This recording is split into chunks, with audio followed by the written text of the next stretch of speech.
everyone, and welcome to Dark Natter, the podcast where we stalk a piece of dark fiction and take it down before it can liberate any other goddamn skin jobs. Were you not a bit early with that? I don't know, I just thought it was funny. It was funny, it was definitely funny. But normally you would withhold your laughter until we explain where today's piece of dark fiction is vying to get... Hall of Pain! That's it, what you said. Maybe you should just do the intro, it's a lot more concise. Do you want to go? Lockdown, it's lockdown, buddy. I'm going out of my mind, yeah. Is lockdown getting to you psychologically? Absolutely. It's like a piece of dark fiction, you could say. It resembles it strongly, doesn't it? Desolate streets... crap hair. Well, not in your case, but you know. Well, it's crap. Yeah, I wish I had crap hair. Hey, come on, man. It suits you. Thanks for reminding me of that. Oh God, I wish I hadn't done it. That's it now. He was all in a good mood. Now he's going to be sad, grieving for that hair for the rest of the show. I'm bald, by the way. Whereas I talk as if I'm not bald. I am rapidly approaching baldness. I mean, at least you've had the good grace to get rid of the remnants. I'm still clinging on to them as if there's some, this basic... What did my brother describe it as? The ghost of some hair. That's what he said. Bastard. Anyway, where were we? Well, as always, one of us will be pitching to t'other a piece of dark fiction, whether that's a film, a book, a video game, an album, a Disney World ride, or some other bollocks. Something that vaguely qualifies as dark fiction will be vying for a place, adjudicated by the other panellist, in the hallowed, horrible hallways of the Hall of Pain. Oh, you son of a... That's where the laugh normally goes, isn't it? You see? You've had a laugh out of me today. I'm not doing another one. Fair enough. I can't ask for any more. Yeah, you're only working at like 60% capacity as well because of the lockdown. Absolutely, yeah. You've got to be kind to yourself. I was only ever at 70% anyway. Yeah, you're doing 60% of 70%, whatever that is. And I believe this week it's your turn to pitch to me. You're goddamn right. What say ye, punk? Well, you may have... Oh, well, it's interesting you say punk. Because today we're going to be discussing a stalwart, a linchpin, almost, a founding text of the cyberpunk genre, which is Blade Runner. And the sequel as well, because the sequel's dead good, but we'll come to that. Okay. And this is particularly timely for you because this has been very influential to your work. Am I right in saying that? Thank you for the segue. You are indeed. Yeah, this is nothing at all to do. This is not cynically timed in any way. No, I've got a book out. At the time of recording, the book is out tomorrow. So by the time this airs, it will have been out for, I don't know, a week or something. So it's dead stressful because you've got people lined up to, like I've got a blog tour that it's on for a week. So a load of bloggers, one or two a day, will read the book and they'll review it. So you don't know whether you're staring down the barrel of a week of like lovely praise that makes you feel good about yourself and reasonable sales, or terrible sales and being slagged off every day for a week. You have no idea which way it's going to go. But yeah, fingers crossed. And what's it called? Did you say what it was called? Oh yeah, it's called. Well, I'll do a big advert at the end, but okay. I'll quickly mention it in case people stop listening before the end. Which they normally do. I'm sure I'm convinced they do. It's London 2039 Auxiliary is the name of the book. So it is a cyberpunk thriller set in a dystopian future vision of London. So hopefully that's up your dark neon-soaked alley, listeners. But yeah, I'll plug it later. And of course, the original Blade Runner was also set in a dystopian future of sorts, albeit now in the past, 2019, I believe. It was, yeah. I think there's a thing about using the 9th year of a decade sounds coolest. Hence the reason I did it. Yeah. But yeah, that's why I wanted to pitch Blade Runner, is because it massively influenced this novel, massively influenced on me. It is an incredible film. So very, very keen to talk through that. And then happily, it spawned eventually, long overdue in many ways. Yeah. Or not so much long overdue, completely unexpected out of the blue. I don't think anyone thought it would ever have one or should have had one. Yeah, certainly after that amount of time, yeah. But it got a sequel. So the original Blade Runner came out in 1982. And then the sequel was 2017. And we'll perhaps come on to the sequel later, but certainly the first film is regarded as almost like a founding text of cyberpunk as a genre, alongside the book Neuromancer by William Gibson, which I've read and is ace. But what's your kind of cyberpunk sort of history, Liam? Obviously you've seen Blade Runner, but have you seen or read more widely in the genre? No, not really. No.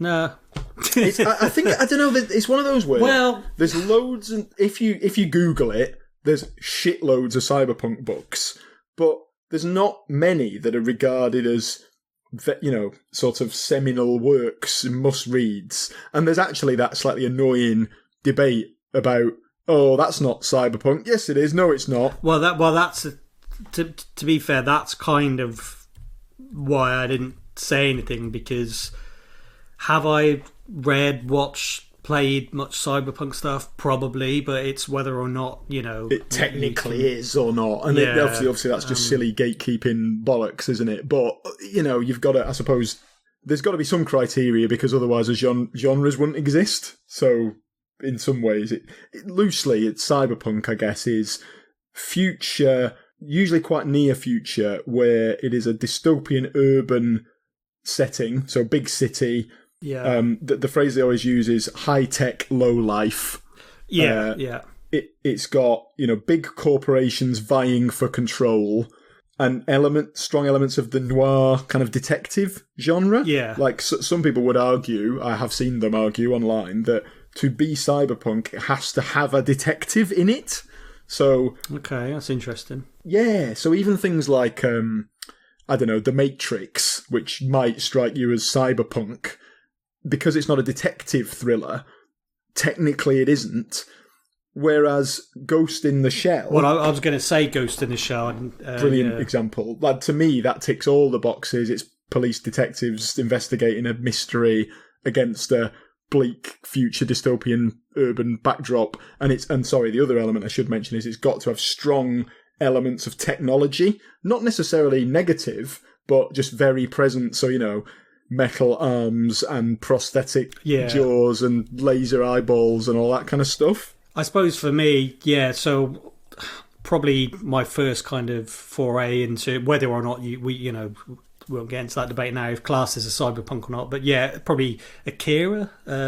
Yeah. I mean, to me, definitely is. The setting is so strongly of the cyberpunk kind of ilk that it's that like real neon lit kind of grubby, grimy, seedy underbelly of the big city.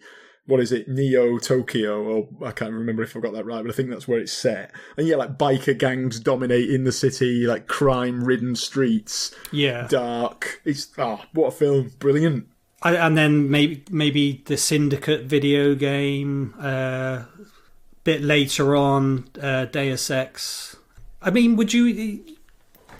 Final Fantasy VII, kind of the city of Midgar, I think is... I was thinking about that the other day. I think it does qualify. Yeah, but that's the thing, does it? Or certainly elements of it. Yeah, people. In other words, some people will go, yeah, damn right it qualifies, and other people go, no, knobheads, of course it doesn't. You're stupid, and it doesn't matter. Who cares? To an extent, as long as something's got some of those elements, I think I think it's in. Here's just a final one, actually.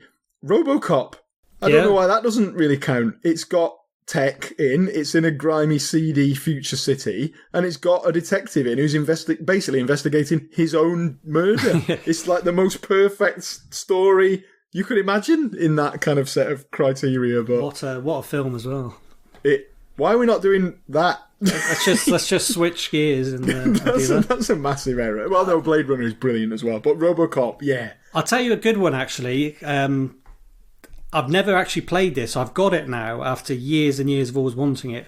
It's a video game called Snatcher, which I remember it came out on the Mega CD. I think it was out on the PC Engine before then. But it's a Hideo Kojima game, actually. And it's kind of like visual novel kind of cyberpunk. Yeah, from like the 80s or something. Yeah, and it came out in the 90s for the Mega CD, which was when I first became aware of it. But I do have it now, so I'm going to have to go back and play that. But yeah, that's another sort of early example of cyberpunk in my life. I saw a bit of it. I think Hayden, our mutual friend who's got every console that's ever been made and every video game in every nationality. And I saw a bit of it at his house and it looked quite good. But it just makes you realise, like, Hideo Kojima is really old, isn't he? He's been going for ages and he looks younger than me, the bastard. Oh, never mind. Good on him. Fifth Element, would you... I'm having it. It's in. Yeah. It definitely counts. Aesthetically, anyway, it's... It's got that, like, sort of... He was a taxi driver there, wasn't he, in that? Yeah, he had bleached hair. And thingy, Mila Jovovich, before she was... What's that thing she says in it? Multipass. Is that it? Can't remember. She was lovely in that film, wasn't she? Yeah. Very likeable lass. Oh, sorry. we were just listing cyberpunk things for 15 minutes. But bloody Flashback on the Mega Drive. Yeah. I see. I never played that when it came out, but yeah, you're right. You're absolutely right. Did you only ever play it kind of retrospectively then? Yes, yeah. That's probably the first cyberpunk thing I ever experienced was that game, actually, because I used to rent it from the Spar. That I'd like, you could rent a Mega Drive game for £3 for the weekend. Don't know why my parents didn't just buy it for me. I said cheapskates. They probably couldn't afford it, so that's not a very nice thing to say. Spoiled brat. Yes, spoiled prick. And basically, I got all the passwords off, like a magazine, like Games Master, and so I could start the beginning of every level, and then apart from one level, I just got stuck within about 2 screens. And so it was just, used to rent it, try and do all the bits I couldn't do, give up, play through the same one level again, but it was still ace. I suppose we should move on to talking about Blade Runner then, really. We should. Given that we've been going for a quarter of an hour. And probably going to keep remembering other cyberpunk things and when they entered our lives. But yeah, more than perhaps I realised. But yeah, I suppose so. Yeah, it does go back a long time, really. Cyberpunk. Altered Carbon. Sorry, there's another one. Good book. Sorry, I missed that. What was that? Altered Carbon. You ever read that or watch that show? I'm aware of it, but I've never. Good book. It's a good book. The series is like, yeah. But so what we thought we would do for this episode is what we usually do is recap the plot of a thing, because that gives us a helpful sort of narrative thrust for the episode and gives us an opportunity to kind of go off on sidelines and prompts us to think of things. But the problem with that structure is that you've probably seen it, you probably already know the story, so you're not going to benefit a lot from us recapping it, apart from in a kind of nostalgic way. But because there's quite a lot to cover narratively across these 2 films, and we've used up most of our runtime talking bollocks, we thought we would try a different approach today. So, let us know, sound off in the comments if you don't like it. But the plan is we're just going to assume you've seen the films. So if you have seen them, listen away. And if you haven't seen them, then you stop listening and go and watch them because they're both amazing. And what are you doing? What do you think, Liam? Does it sound like a plan? Sounds like a plan to me. So, I mean, apart from the stop listening bit, don't worry about watching the film. Just listen to this instead. You'll get a gist of what's going on. What about this? Put the films on, but on mute, and listen to us talking instead. I think that's a good idea. Good compromise. And obviously, our voices are much more, seductive and manly than Harrison Ford's anyway. And Ford His voice is quite important because he really sets the kind of mood, doesn't he? The sort of noir detective style. Spot on. That narration over the top is a trope of the kind of noir genre, and they lean on that heavily, or at least they lean on it heavily in the original theatrical version, but not in the director's cut.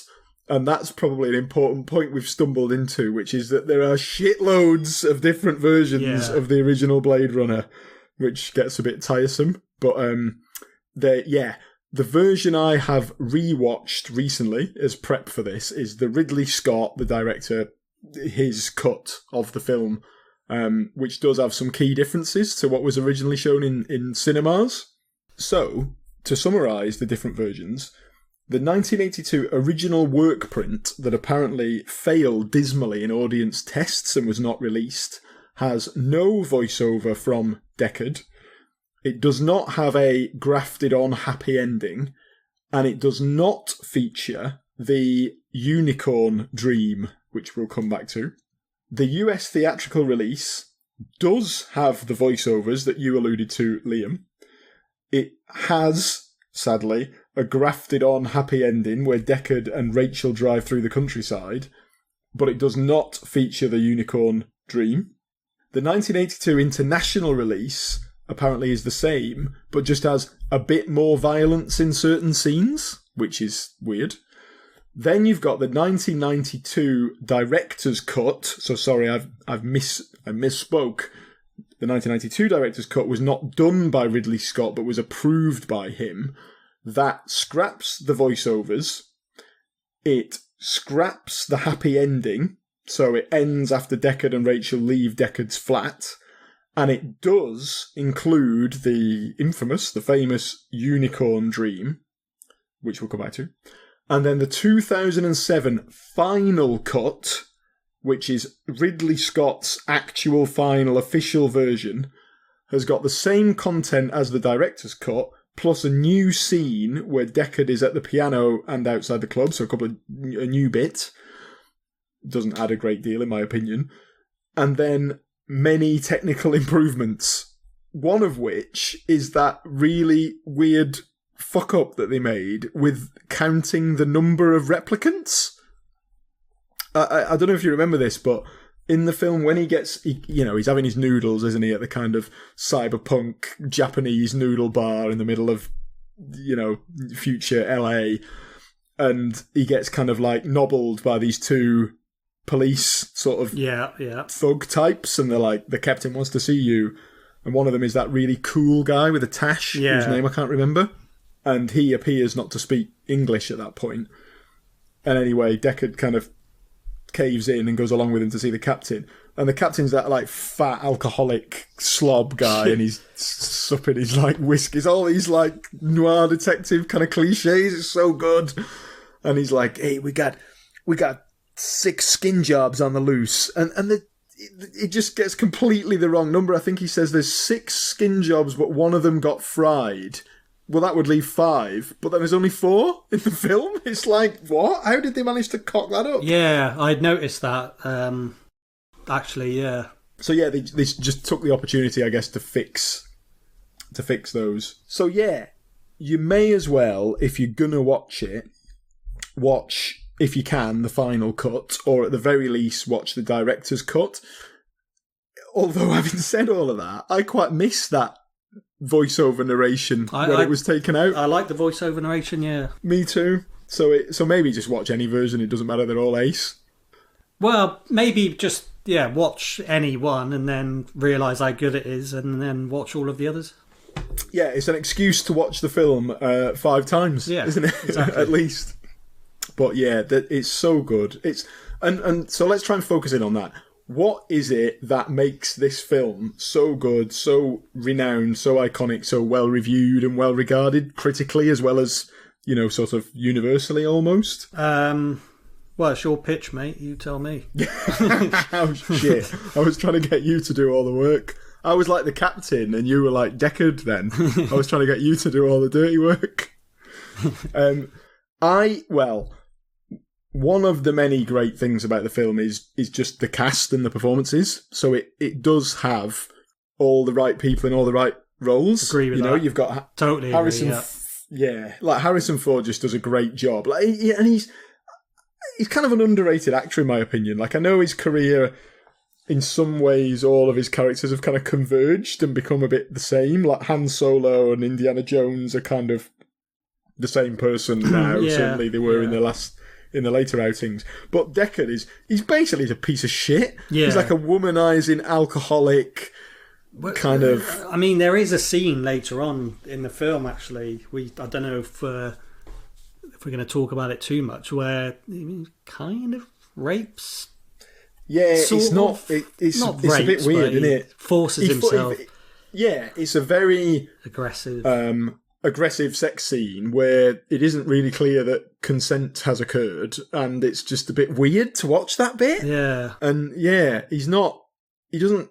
At no point does he come across as a nice bloke that you're supposed to kind of sympathise with. He just seems like a bit just a sort of selfish. Yeah, kind of unpleasant, seedy kind of. He's really immersed in this city and this lifestyle, and he's also very easily persuaded, isn't he? Like, oh, I don't do that blade running lark anymore. Oh, go on, okay, all right then.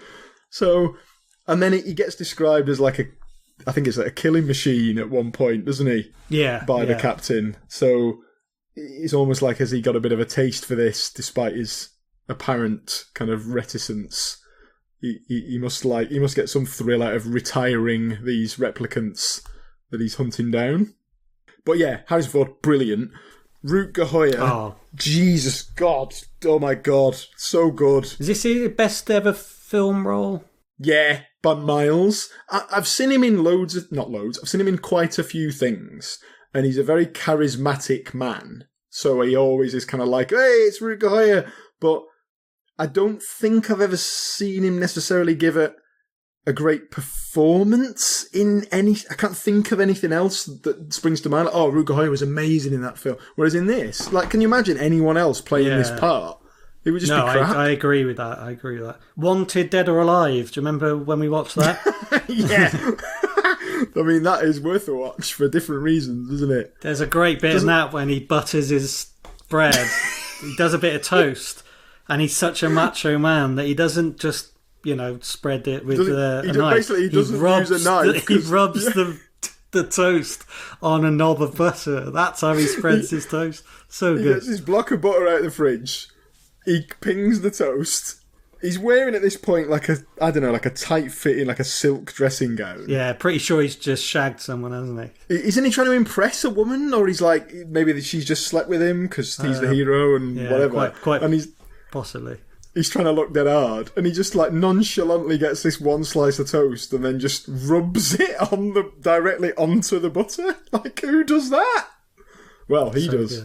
Clearly, Rutger does, or Nick. That was his name, wasn't it? Nick. He was good. Oh yeah, that's it. Yeah, Nick. Shit, shit. But the thing is, he did end up doing loads of those like crap parody joke films. Like, not that I'm saying this particular one is a bad film, but he's in Hobo with a Shotgun his later life, and it's like, which is arguably the best of all those Grindhouse films that came out around that time. But his pedigree, his career didn't follow the trajectory that one would expect for someone that was in such a high profile. But he has been in a lot of stuff that I kind of like, though. Yeah, but I do agree with you. This is definitely, I think, the pinnacle of his career. Definitely, this is the pinnacle of his career. Sadly, don't think you could really argue with that. He was final comment on stuff that he's done was he was in that video game Observer, which was described by one review as like 9 out of 10. Blade Runner meets Silent Hill, which is like my two favourite things. Like Jesus dream, isn't it? Christ, I was like, right, immediately bought it, and it is good, and he does a good gravel-throated job in it, but it's not perfect. It's not not quite as good as I was hoping for, maybe. Yeah, and it's not as good as its influences. And then he sadly passed away not long after that, so yeah that's a shame. But yeah, he's amazing in this film. Obviously, one of the most famous ad-libs of all time with his Tears in Rain line. which he just sort of made up off the cuff because the actual script was some waffly load of bollocks that he presumably couldn't be asked to learn. I didn't know that. That was. Oh, did you not know that was an ad lib? No. Yeah, man. If you Google it when you can be bothered, it's like the actual script was okay, and it's like quite a long paragraph, and he just gives it the old C-beams. I watched C-beams glitter in the dark at the Tannhauser Gate. I've seen attack ships on fire off the shores of Orion. All these memories will be lost in time like tears in rain. He just made that up. Like that. Wow. What a guy. I'll definitely, what's the word? Cut that in here. I've seen things you people wouldn't believe. Attack ships on fire off the shoulder of Orion. I watched C-beams glitter in the dark near the Tannhauser Gate.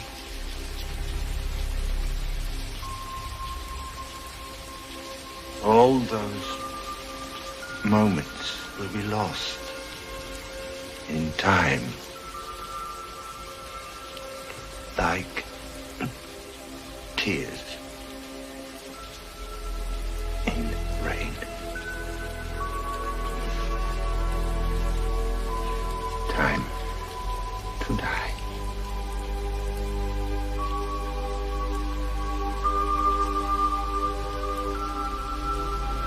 And yeah, that's probably the most memorable line in the film, isn't it? Yeah, brilliant. And I always think that what's his name, bloke with a tash, he probably was supposed to have the best line, because then he, at this is the point when Roy Batty spares Deckard's life because he's clearly got the jump on him, and instead of killing him, he just allows him to survive and dies himself, and we know that he's dead because that dove flies off and that amazing bit of music plays, amazing. And then shortly after, when Deckard's buggering off, the moustache guy turns up to pick him up in one of those hovering cop cars, and he gives it the it's too bad she won't live, but then again, who does? Like, that's a good line, but it just is completely overshadowed by... Overshadowed, yeah. Do you know what I mean? Like, it's like, he stole his thunder there. When you said the moustache guy, I thought you were talking about his little mate, Leon, who is also ace in this film. Yeah, he is ace. Although, I'm not sure he's little. I think he's a whopper. Oh, no. I don't mean little. I just mean no, but it's funny you say that, because I kind of... When I was young, I never had an appreciation of, or a perception of, who was big and powerful and who was, like, little and not powerful. It's hard to explain. So, like, now as an adult man, it's kind of obvious when you walk into a room. Oh, I wouldn't mess with him. He's massive. Oh, I reckon I could take him. He's a short ass. Do you know what I mean? But yeah, so maybe at the time when I watched this first, I wouldn't have thought of Leon as being quite... I didn't literally mean little, though. Just sorry. I've gone off on a tangent. I'm just saying his little mate, like his... Like he's just a figure of speech. Like he's little in reputation. I don't know. Sorry. Yeah, pretty much. Yeah. Yeah. To clarify, Leon's clearly at least 10 feet tall. I don't know. And so when he's fighting Deckard, he batters him, doesn't he? Yeah, and he does look really tough there. But initially, when he's just being interviewed, he just looks like a bit of a slob. He comes in and he's like, "Hey, what's this? What's this? He looks quite hard later on. Hey, Dark, what are we doing?" But see, that's another thing. So Deckard in that scene, in the scene with Roy Batty, basically in every scene, he's not particularly capable or good at he's not depicted as being particularly good at his job. He gets overpowered by the replicants. He's lucky to survive most of the encounters. He's particularly lucky to survive his encounter with Leon, because he just gets pummeled until Rachel turns up and shoots Leon in the head from behind. And so, yeah, we're not really given any reason to root for Deckard at all. Same with Batty, and he survives Batty because he lets him. And which is amazing. Like, what a transcendent kind of... Deckard has literally just slaughtered all his mates and his missus, and yet he decides to spare him and almost kind of teach him a lesson. It's not nice to live in fear, is it? What a great... Yeah, that is Although, I quite like the less altruistic side of Roy Batty when he horribly tortures the poor old Chinese bloke who makes the eyeballs. Yeah. That's really horrid, that scene, isn't it? That's where we get some of the stuff about showcasing the replicant's capabilities, because they're fine in the cold and in the cold. Yeah. The guy's literally freezing to death in his own lab because they've stripped him of his warm jacket. He looks like he's about to die, and they're just kind of laughing and sticking like those eyeballs on his shoulders and stuff. Yeah, Leon. Horrible things. And then later we get the flip side of that, where they're juggling like boiling hot eggs because they've got powers of survival. Because they can. Because they can. So yeah, Rutger Hauer, amazing. All the rest of the cast, fantastic job. Daryl Hannah, all that. Daryl Hannah, yeah. Even like the guy J.F. Sebastian, the little kind of... he's got Methuselah syndrome, which means he ages prematurely. And I forget the actor's name. I will Google it. William Sanderson. Well done. Yeah, William Sanderson. He's perfect for that part again. Yeah, he really is, actually, yeah. Yeah, it's very good casting. Yeah. And then, obviously, beyond just the cast and the characters, you've got the actual setting and that like incredible sort of dark, grimy, steam vent gushing, neon, wet, pissing it down. Like, just, it is so good, that vision of, like, a city of the future. I went to the secret cinema of Blade Runner, and they basically managed to knock it up quite convincingly in a warehouse. Really? Yeah, it was one of the best things I've ever done in my life. Wow. I've heard mixed things about secret cinema. I've heard people have been to it and thought it was a bit crap. The Blade Runner one was absolutely amazing. I would, if they ever when did they do that? Probably 3 years ago. I think I heard about secret cinema, maybe 5 years ago, but then it suddenly exploded and it suddenly became not a secret anymore. Yeah, just do you know what I mean? It used to be the thing that if you were quite cool, you knew about it.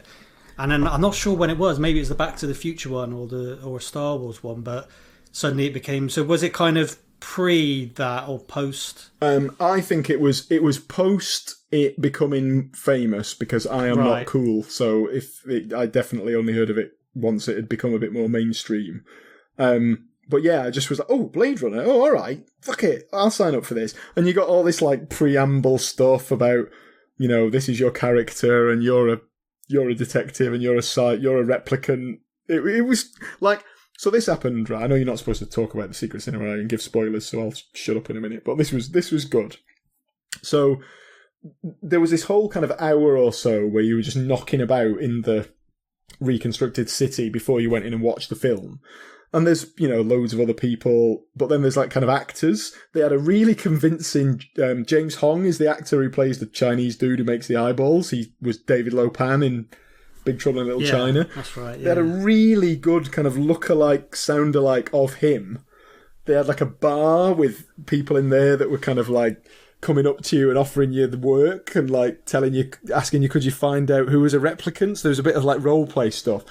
And then there was someone who was trying to get their hand on like plant life, and they were offering you like memories in return if you could get them a flower. And I think you were supposed to go and do something to acquire this flower. But I'd bought a cocktail that had like a sprig of, I don't know, like some green bollocks in it. So I offered them that for a memory, and they looked at it and were like, yep. So I got this bit of currency that I could then go and spend. It was great. I really loved it. Yeah, sounds good. So yeah, you've got the kind of setting, and maybe there hadn't been anything quite like it. Great cast, great performances.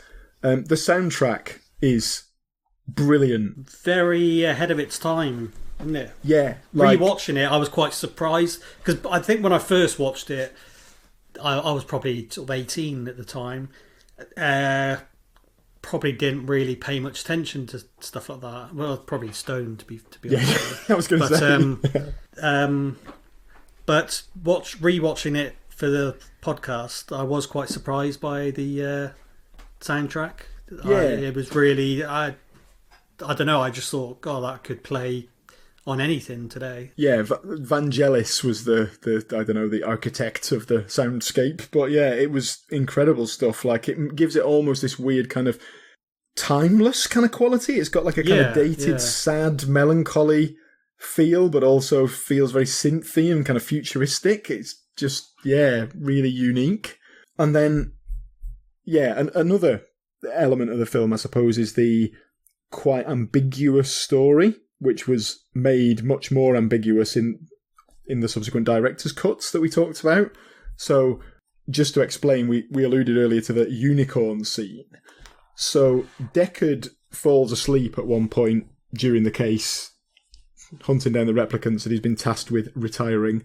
And he has a dream about a unicorn and like a weird white horse with a big pointy, you know what a unicorn is, he's running about in slow motion, and then he wakes up and the film goes on. Meanwhile, we've established that Moustache Guy has got a gimmick where he does origami and makes little paper animals and shit, and leaves them, almost like his calling card. And then right at the end of the film, after Batty is dead, all the replicants are dead, Deckard's been given a lift home, he's deemed to be a success. Except we know that the police know that Rachel has done a runner from the Tyrell Corporation, and we know she's a replicant. We know that we pretty much know that she has realised that she's a replicant, which is that really sad bit where it's horrible. It's Deckard again. He tells her, so she turns up ranting and raving, like, how can you accuse me of being a machine or artificial? And then he tells her two of her, like, closest, most secret memories that he couldn't possibly know. And then afterwards he feels a bit guilty, and he's like, oh, bad joke, I didn't mean it, I was only clearly, joking. He wouldn't know that. It's like the damage is done, you bastard. And then has sex with her. Like, what a dick. But, okay, he does fall in love with her. So he goes home. We kind of think maybe she's going to have died at the same limited life expectancy that all the replicants suffer probably from. Need to point that out, that replicants are outlawed and they have a limited lifespan. Yeah, they've been built. Actually, we don't need to that because we're assuming people have already watched it. But a reminder is helpful. It's a helpful reminder. But yeah, they have a 4-year lifespan.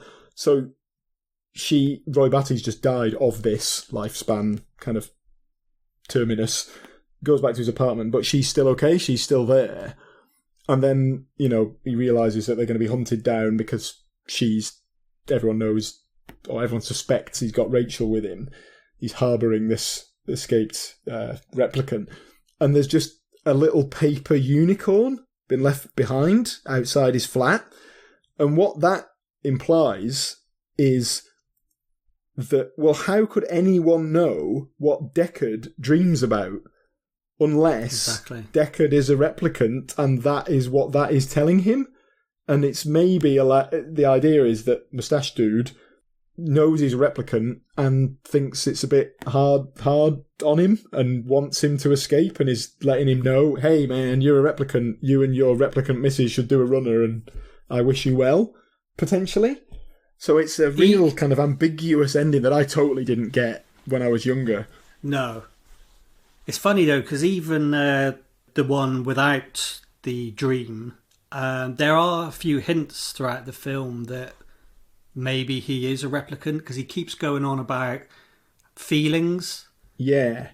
Saying, I can't think the exact quote, but kind of basically saying, oh, they're getting feelings now. It's like, oh, so am I. Like he's kind of... There's a few... I need to think of the quote, but it's sort of... If you put it this way, you can make that fit that narrative that he is a replicant himself. So. And what's genius is, in some ways, you can make it fit both. So you could argue, well, he gets overpowered easily by replicants throughout the film, so he's obviously not a replicant, because why does he get beaten up? Counter-argument, they all know they're replicants and he doesn't know, so maybe he literally doesn't know his own strength. And also, he does get overpowered, battered around, chucked all over the place by replicants, but he seems to shrug it off quite easily. Yeah. So maybe he is... much stronger than. Yeah. So there's the thing about the red eye, the sort of whatever you call it when you get red eye in a photo, they use that in loads of the shots of replicants like Rachel, where they've got that kind of red eye glare, but then sort of as if almost that's like a tell but just for us, fourth wall breaking. But then Deckard has them at one point, so it's like, is Scott trying to tell us? Well, I think he actually did say in an interview at some point. I'm going to just check that. Is Deckard a replicant? I was going to say, what do you think? Google says, according to several interviews with Scott, Deckard is a replicant. Okay. I personally think that the film doesn't tell us explicitly that he is, and I like that it's ambiguous. Yeah. But I'll tell you what, though, I like that it's ambiguous, but I like thinking that he is one. Yeah. Does that make sense? Like, yeah. I want him to be one. Yeah, I want him to be one, but I like that it isn't confirmed. Yeah. And then, this is probably a neat segue in many ways. I'm not sure if we answered the question of why is Blade Runner so good, but we should move on to the sequel. One of the best decisions they made in Blade Runner 2049, among many good decisions, is not telling us whether Deckard is a replicant or not. They kept the mystery, which is a great idea, I think. And you're right, yeah, the old 2049, the 9 again. Yeah, the end of a decade. It's coolest, the coolest year. 1999, that was a cool year, I guess. Yeah, Blade Runner 2049 is Denis Villeneuve directed it, not Ridley Scott. And I remember seeing the trailer and thinking, this looks like a load of shit. Really? I thought it looked like a cash-in, an unnecessary sequel, and the trailer, I still maintain to this day, that the trailer made it look like it was just a big action blockbuster. But that is true. I thought that's what it was going to be. I thought it would be, not a dumbed down, maybe not the word, but yeah, fuck it, let's go dumbed down. I just thought it would be a kind of, futuristic sort of action movie with Star Wars. because now they can do really great special effects. Yeah, so I went to the cinema to watch it because I really wanted to see what they'd done, but I had really low expectations. And then I came out 3 hours later and was like, holy shit, that was absolutely brilliant. I couldn't believe it. I absolutely loved it. I don't know if you had quite as strong reaction as me. Probably not. Well, I don't know if you remember, but myself and our mutual friend Hayden were really fucking with you about it because we lived together at the time, and you kept saying you kept going on about how great it was, and we were both kind of on our sort of group chat thing. Wankers. We were really laying on like, oh no, it looks shit, and I went to see it with my partner. A pair of jerks. And I was quite drunk when I got there. I'd had quite a few drinks already, and I fell asleep. Oh, God. So she was really annoyed because it was her pick, and I do get why, because it's a little bit... when you watch a film with someone, and it's kind of like your pick, and you really want them to like it. Yep. And not that she had seen it before, but, it was her pick, and we went to the cinema. And there I am, I doze off, only for, 5-10 minutes or so, and I'm just acting really belligerent and drunk. No, actually, no, I'm not acting like that. That makes me sound like some sort of... Yeah, I don't think you're that bad. But needless to say, I wasn't paying attention as much as I should have been. And yeah, once you've zoned out of a film and nodded off a bit, you've gone, haven't you? You're not engaged. You're not going to be like, wow, that was the best film ever. At best, you'll be like, yeah, it was okay. But in fairness, I did enjoy it, and having rewatched it, it is very good. It is very good. It's even the opening scene. It was almost like all my doubts and fears were just dispelled within the first 10 or 15 minutes, because you've got amazing, brilliant soundtrack by Zimmer. I know he's like the go-to soundtrack guy now, but it is incredible. Like sort of, you've got that big word cinematic, but it's like that great big shot of that kind of interesting wasteland that he's flying across. You've got that sort of what's the word I'm looking for? It's still got elements of melancholy, but it's kind of like grand grand, tragic kind of sound. And then you're wondering where he's going and who is he. And then he parks up at that you've got the big guy is, in the big sort of biohazard suit, and he's pulling big fat squirming maggots out of some disgusting toxic slop. And then he takes his helmet off and, oh my God, it's Batista, the wrestler. But he looks, I don't know if he just is old, because he is like 50, but he looked, I don't know whether they aged him even more. He looked very old and grey and, kind of almost like he had that sad thing. When you see like very physically impressive men become aged, it's kind of sad in a way. Okay. Explain. Maybe there's just something about like watching people deteriorate. Yeah, I suppose it's more noticeable when they were so powerful.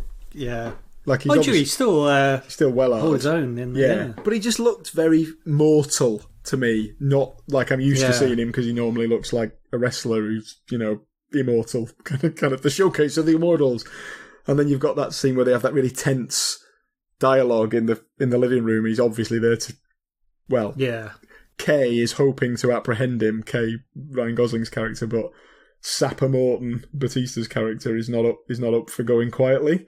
And then just even that fight scene, like they shot it from, you've got a bit where he's banging his head into a wall, but instead of seeing a close-up of him banging his head into a wall, you see it from the other side as the wall gradually caves in and then they come crashing through. And then they have that kind of bit of almost funny dialogue where Kay's managed to get the upper hand, which showcases how strong he is as a new series kind of replicant. So he's overpowered this great big brute. And then he's kind of like, Batista's kind of choking. And Kay's like, don't get up. and then he does. So he shoots him. But the camera lingers on Kay's face instead of showing Batista crumpling to the ground. I just thought all the decisions around the shots and the positioning of the camera and everything was just perfectly done. Yeah. I suppose, speaking of kind of, the cinematography, if you will, when I said a minute ago about the whole special effects thing and, could it just be this big action film? Well, actually, it is a really visually impressive film, and it's so much so that, and it sounds really good as well, to the point where I would be tempted to buy this on like a 4K Ultra Blu-ray DVD, because it does look and sound really good, and that enhances the film. Sometimes it takes it away, doesn't it? We talked about It Chapter 2 a while ago when they threw all these special effects in there and it was just made it shit. But this time, everything they've done visually and audio because it's necessary, because it's depicting a world that couldn't be depicted without the use of that technology. So instead of it being it's a film about technology, so it benefits, therefore makes sense that it would benefit from its use, making it so. And we do that opening scene, just when you were talking about it, I just remembered the sound effects, how kind of impressive they were, particularly at the cinema, obviously. Yeah, it was great. I think I never go to the cinema to watch the same film more than once, hardly ever, because it's like, well, I could watch a new film, so why would I watch the same one? I think I went 3 times to watch this. Wow, really? Because I just thought it was so good. And I think I probably was quite annoyingly giving it all it's amazing, you've got to see it. But I was like a big evangelist for it after I came out. I think ever since Drive as well, I've always really liked Ryan Gosling. Me too. So, yeah. He's some people are not that struck on him, but I like him. I think I like him. Yeah. I know he always plays those quite similar characters, that like sort of quiet stoic man of few words, but it really fits this role, so it's good casting. Bit like Tom Hardy in films. Yeah, kind of does that quite well. He does. I do think he's probably more versatile than Gosling, but I do like Gosling in this film, and he has a cool coat. So we didn't mention the cool coats in the first Blade Runner. There are some big collars, and this one lives up to the legacy. That is true. Wish I had one. Yeah, and casting again. We talked about the great casting in the first one. This one has got some really good. Batista does a great job. Gosling is excellent. This is Harrison Ford's best performance for decades in this film, I really think. Like I know he only comes in quite late in the film, but we get this real kind of vulnerable, determined, kind of tough guy, but he's obviously sad and bitter about the way it's all turned out, that he's had to basically kind of forsake any kind of relationship with his child in order to protect them. And then there's that scene where he's confronted by Jared Leto's character, Natter Wallace, who's a real disgusting, grotesque piece of shit. He's maybe a bit over the top, but, you know, he's pretty horrible. He does his job as a villain. And he's got, like, Rachel's skull in his lap, hasn't he? That he just kind of whips the towel off it halfway through the chat. And Ford looks noticeably kind of shaken. He's kind of tearing up. I thought that scene was great. Yeah, I agree. And Leto, another one I have a just weird soft spot for. I just like him in most things. And the sort of CGI / lookalike combo special effects in that scene when Wallace presents Deckard with a fake replica of a replicant, but it's a Rachel clone. That was, I know it's kind of quite commonplace now. We've seen it with like Princess Leia in the Star Wars films, and it's a bit creepy. But the fact that it looked a bit creepy and slightly uncanny valley, kind of works. Exactly, it was perfect. I remember just being like stunned, horrified on Deckard's behalf when she came strolling in. That's a good point, actually. Yeah, I didn't think of it like that. It sort of works in the film's favour, doesn't it? Maybe accidentally or not, I don't know, but yeah, it does. Happy accident. Yeah, it was almost like the first time, 2017, the first time most of us had seen the CGI resurrection of it. She's not dead, by the way, Sean Young, but she's obviously loads older. You know, the resurrection of a much younger character. But it was right for it to be creepy, because the whole scene was fucking creepy. Yeah. And then he gives it that... her eyes were green. And then she just gets blown away by the best thing in the film, which is the character Love, the Natter Wallace's replicant assistant. Yeah. She is absolutely brilliant. I should say which actress it is, and to my shame, I can't remember. Let me just find that out. Love is played by... Sylvia Husks, I think is the pronunciation of that. Dutch name, I think. She is like a revelation in that film. She's like like a kind of pampered, like an executive assistant who's getting her nails done, but she's also like really ruthless. Yeah. Really snappy, like real high fashion clothes and like handbags, but she'll also crush a glass into your hand and stab you to death. Like, I think she's brilliant. What's she done since? I've never seen her in anything else, and I'm sad because I think she's really good. The Girl in the Spider's Web 2018, which I haven't seen. No, I've not seen that. And there's lots of other many other big names in the film. You've got Anna de Armas, who plays the hologram girlfriend. You've got Mackenzie Davis, who plays the prostitute who went on to be in the Terminator film that we talked about. And she was good in that. She was the best thing in that film. Yeah. In fact, you could kind of compare her breakout performance as this kind of badass with Love. Yeah, with Sylvia Hooks' performance as like a badass kind of ass kicker. Yeah, you were right. That is true. Like real strong kind of female cast. But yeah, that's one of the many strengths of this movie. I'll tell you what is interesting. You may disagree with this. I think the plot of Blade Runner 2049 is a load of bollocks about a missing child, and it's almost like the Immaculate Conception, a replicant gave birth. The more I watch it, the more I think, nah, doesn't really work for me. I'm not really convinced by this replicant uprising kind of story. It didn't really do it for me. Do you know what? That is kind of a good point. And because I've never really thought about either film in terms of what's really going on, because I just, obviously not the first time when I was drunk and asleep in the cinema, but I just kind of enjoyed the experience of watching. Do you know what I mean? It's everything around it that's just good. Yeah. To the point where the plot is the actual, finer details of the plot are kind of a little bit unnecessary. Not unnecessary, but just not that important. Correct. And it wasn't that. You're right. It is kind of a bollocks. Like, the characters were stronger than the plot, and the delivery was so kind of straight-faced and serious and inviting you to really kind of invest in this melancholy, bleak world, that actually if what they were doing and the MacGuffin that they were searching for, which is this missing child, was kind of bollocks, it was really just an excuse for this like series of brilliant set pieces. And I don't just mean action set pieces, just set pieces in general. Like there's that bit where Kay, as a replicant kind of police officer, he has to undergo that baseline test. That is, you know, when they're kind of saying all that weird shit to him and he has to kind of respond, and it's like, in cells interlinked, when you're off duty, do they keep you in a little box, interlinked? It was so good, that bit. I just couldn't believe what I was seeing.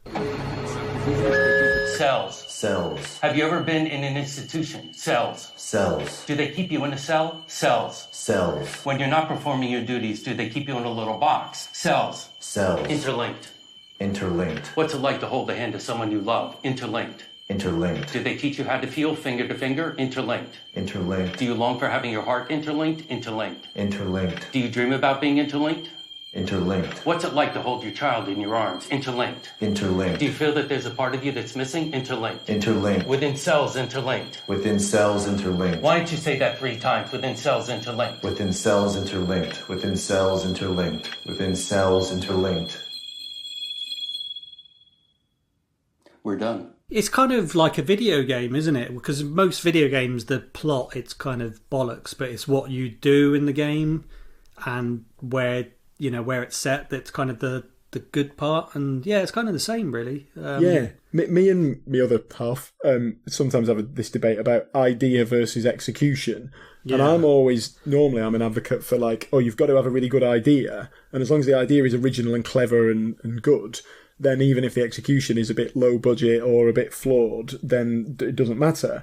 And she's like, no, the execution is important, because even if the idea is crap, if you deliver it really well and it's well shot, well directed, in the case of films, obviously this applies to anything, then that's the main thing. And this film supports her argument to me. Yeah. But I think there's arguments to be made on both sides, though. I completely agree, because when you were putting your side forward there, I thought, yeah, you're right. But actually, in this film, it's the opposite, isn't it? I think so. And like culminating in that amazing... Because I've seen loads of films and read books that are like, just the premise is so good that you can kind of ignore the fact that it's kind of a bit of a crap film, but it's intriguing enough. I mean, maybe, even when we were talking about the Halloween films and stuff, there are lots of films that just ignore this bit of kind of saying the same thing over and over. I agree with you, though. Gone replicant. Maybe both are true. There are films that have a great premise and you'll forgive lots of crap delivery, crap acting or whatever. And there are films that have a rubbish, tired old hackneyed premise but are really well executed, and both are good for completely different reasons. And sometimes you get a film that's both and they're really really extra good, sometimes neither, and sometimes and they're sometimes quite funny. Yeah, exactly. And one example of those is Wanted, Dead or Alive, starring Rutger Hauer. Terrible film, but quite funny. Remember when he catches the villain at the end and then he has Who's played by Gene Simmons, by the way. Which is Gene Simmons. And he has to... there's something... He's really angry with this villain for whatever reason, and he's about to kill him. And then, is it the villain or is it like his boss or somebody, whoever's there, shouts out like, don't kill him, you won't get your bonus. And then Nick goes like, fuck the bonus, and then shoves a grenade in the guy's mouth. In his mouth, yeah. Makes him swallow a grenade and then he blows up.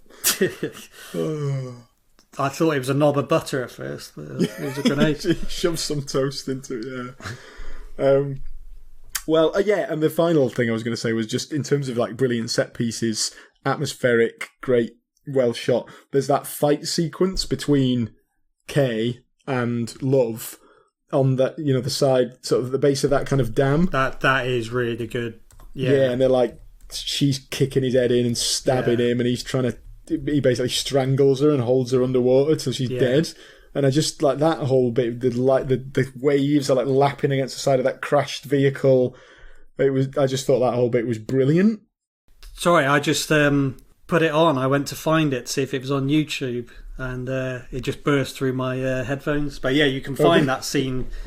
It's just been great. That as a clip on itself on YouTube if you want to see what we're talking about. And she gives away. There's almost that like her character is quite hard to fathom because she seems to be like completely loyal to Nyanda Wallace, but she also cries when he kills what he views as a kind of failed new replicant, when that woman kind of plops out of that plastic bag. Like, brilliant. Again, no CGI, none of that bollocks, she just dumped out of a bag. And then he decides she's kind of not worthy because she's unable to bear children, so he just kind of knifes her and she's dead.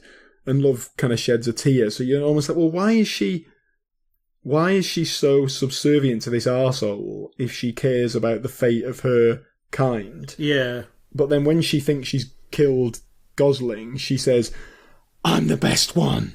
And it's like, oh, she views Wallace as genuinely as her creator and her kind of messiah figure, and she aspires to being his favourite, like his number one creation. Like, it's almost like quite pathetic and sad. Yeah. Think that's it. Think that's the end of me pitch. Well, one other thing I was going to bring up, just on the whole cyberpunk theme, not only do we have your excellent novel coming out, well, it will already be out by now, but the cyberpunk video game as well coming out this year. Oh, yeah. I'm really lucky there. It's not like I bloody wrote a cyberpunk book because I knew that the term would be getting Googled a lot, but I'm hoping to just shamelessly piggyback off off the back of that because it's a big old game release starring only bloody Keanu Reeves. Yeah. Which, wow. I wonder if there'll be any surprise little other people in it. Yeah, wouldn't surprise me. Yeah, same. Like, yeah, the video games industry is so big now, it can afford to keep things up its sleeve, can't it? It doesn't have to showcase all of its trump cards to get you to buy the product because everyone's going to bloody buy it anyway. Well, they're doing basically what Rockstar does. They're kind of just drip feed the information. Yeah. And so, like, any new reveal is like a big deal. Yeah, it just drums up another wave of kind of interest. It's very clever marketing. Whilst other games, have to really, like, plug away every week to remind you that they're coming. And it's even like Streets of Rage 4, like we were talking before we started recording. We were talking about Streets of Rage 4, which was released today as at the time of recording, which we've played and is ace. But that has got a notable returning character from the earlier games. But instead of that being a really brilliant surprise, it's like they told you and they announced it because they want to sell more copies, and I get why. Don't blame them, but it's a shame. Imagine how cool that surprise would have been. Hey, Cyberpunk. Streets of Rage? Kind of. I had this... I'm on a Cyberpunk Facebook group, and I put Streets of Rage on, and loads of people agreed, and loads of people disagreed. Really, yeah. There you go.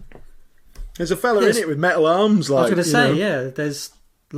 Streets of Rage 3, they're all bloody replicants. Robots. Yeah, exactly.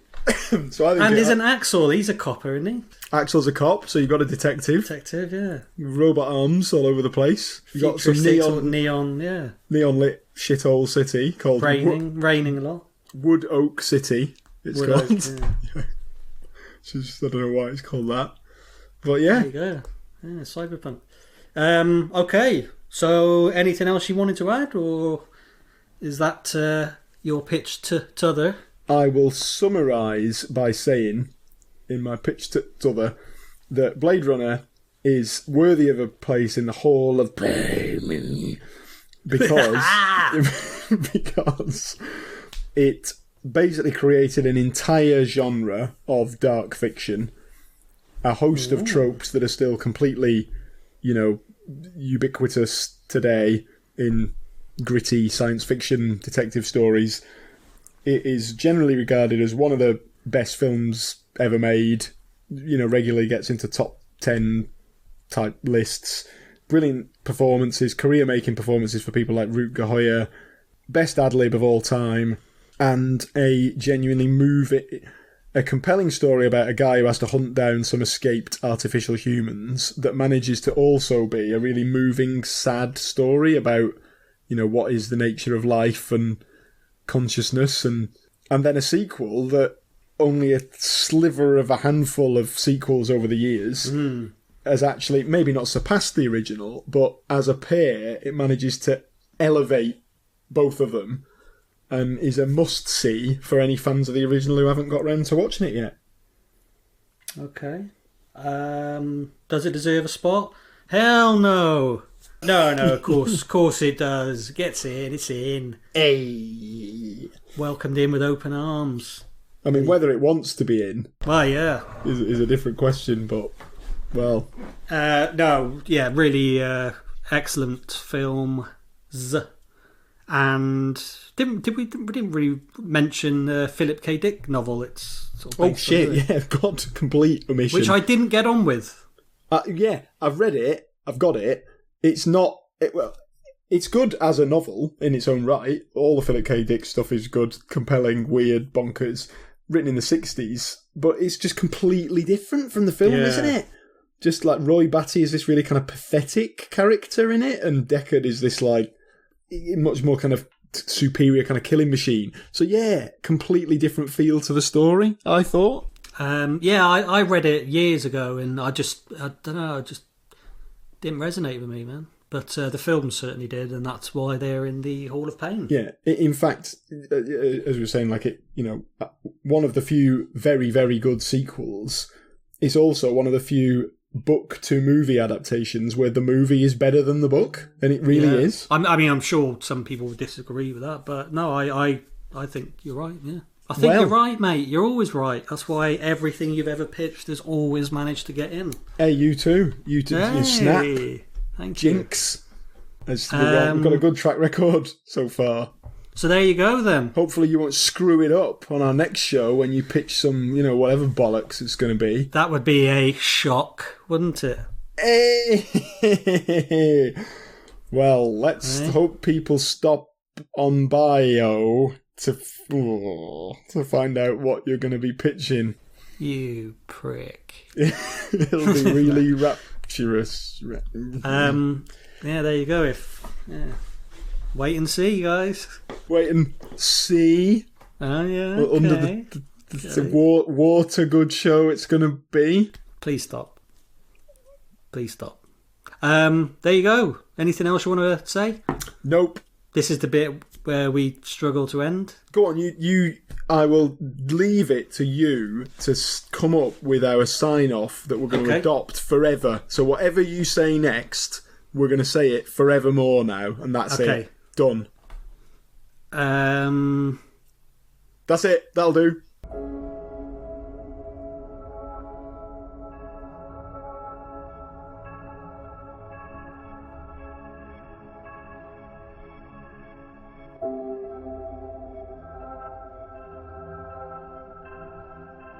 Thank you for listening, everybody, to another edition of Dark Natter. If you enjoyed the show and you want to support us, you can do so by leaving us a 5-star review on your podcast listening service, or even better, by just telling your friends, family and fellow dark fiction connoisseurs all about us. You can also follow us on social media, where you'll find us on Instagram at Dark Natter Podcast or on Twitter at Dark_Natter. I mentioned earlier in the show that I have a new book out, so if you are a fan of cyberpunk thrillers, dystopian dark fiction, or even just good old-fashioned noir detective stories, then please don't hesitate to seek out London 2039 Auxiliary on Amazon. Or you can head over to www.jon-richter.com. That's JON-RICHTER. I will leave you now with a short audio excerpt from the book, which will give you a bit of a taste of what awaits you inside. Thank you once again, and bye for now. He frowned as she pushed open the door. The apartment was similar to Ambrose's, similar to his own, similar to everyone's. A soulless cube for human storage. The bulb in the hallway was a low wattage, as though the occupant was photophobic. Maggie sucked on her e-cigarette again as she led them towards the door to what turned out to be the living room. Still frowning, Dremler followed her inside. The room was surprisingly large, but any sense of space was undermined by the amount of mess that had accumulated within it. Too much furniture had been crammed in, and ornaments adorned every available surface. Chairs were covered with piles of clothes, the walls dominated by shelves full of ancient books, CDs and DVDs.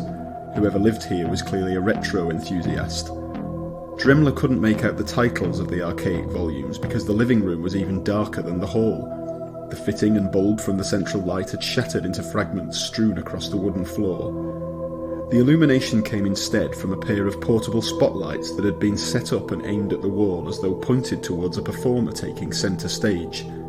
But this was not a live show. It was a tableau, maybe the most brutal he'd ever seen. A woman's head had been crushed into the wall, which had cracked and crumbled around it. She was suspended about a foot from the floor by the arm of her attacker, a muscular titanium HET prosthetic, its fingers clamped tightly around her face. The limb had been severed at the shoulder and was left jutting straight out into the room, as though the woman had died wearing some sort of bizarre headgear. She was slim and dressed in gym clothes. He tried to imagine her face in life, but could only picture the mangled ruin that was doubtless hidden beneath the palm of the mechanical appendage that had killed her. Clumps of her dark hair protruded between its fingers, dark blood oozing out and dripping onto the floor.